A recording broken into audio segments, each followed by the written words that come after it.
వృశ్చిక రాశి వారికి తృతీయ స్థానంలో కుజుడు, చతుర్థంలో రవి, బుధుడు, రాహువు, శుక్రుడు.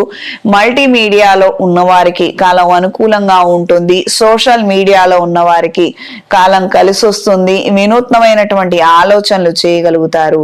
కళా సాంస్కృతిక రంగాల్లో ఉన్నవారికి, సభా సమావేశ ఏర్పాట్లలో ఉన్నవారికి కాలం అనుకూలంగా ఉంటుంది. 10 మంది అండదండల్ని మీరు పొందగలుగుతారు. వాళ్ళ యొక్క అభిమానాన్ని పొందగలుగుతారు.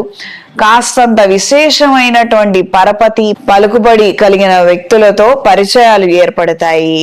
వృత్తిరీత్యా సానుకూల మార్పులు ఎక్కువగా ఉంటాయి.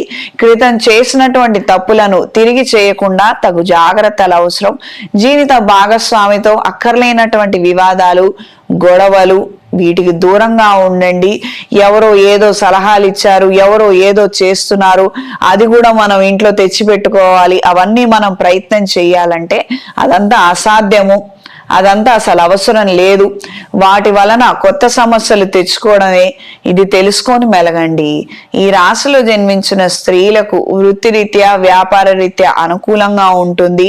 కుటుంబపరమైనటువంటి పురోగతిని సాధించగలుగుతారు. ఆదాయ మాధ్యమాలను ఎంతగానో అన్వేషిస్తారు. సెకండ్ ఇన్కమ్ కోసం చేసే ప్రయత్నాలు కలిసి వస్తాయి.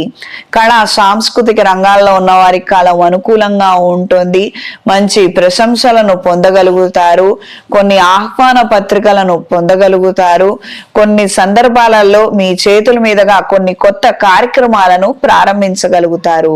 ఈ రాశిలో జన్మించిన విద్యార్థులకు కాస్తంత శ్రమించవలసిన అవసరం ఉంది. బద్ధకం, నీరసం, కాస్తంత ఆలోచనలలో మార్పులు రావడం, ఏదైనా తేలిగ్గా చేసేద్దాంలే, మనం ఇంత కష్టపడలేము అన్న ఈ విధమైనటువంటి సోమరిపోతనం అలవాటు పడే అవకాశం ఉంది. ఈ విషయాలలో మాత్రం పెద్దవాళ్ళు ఎలా చెప్తే అలా నడుచుకోండి. ఈ విధంగా చెప్పిన విననటువంటి పిల్లలు ఉన్నట్లయితే సాధ్యమైనంత వరకు తొందరగా అంగారక పాశుపత హోమాన్ని జరిపించండి. తద్వారా పిల్లల్లో మార్పులు వస్తాయి. కాస్త వాళ్ళు మంచి దారిలో నడుచుకునే అవకాశం ఉంటుంది.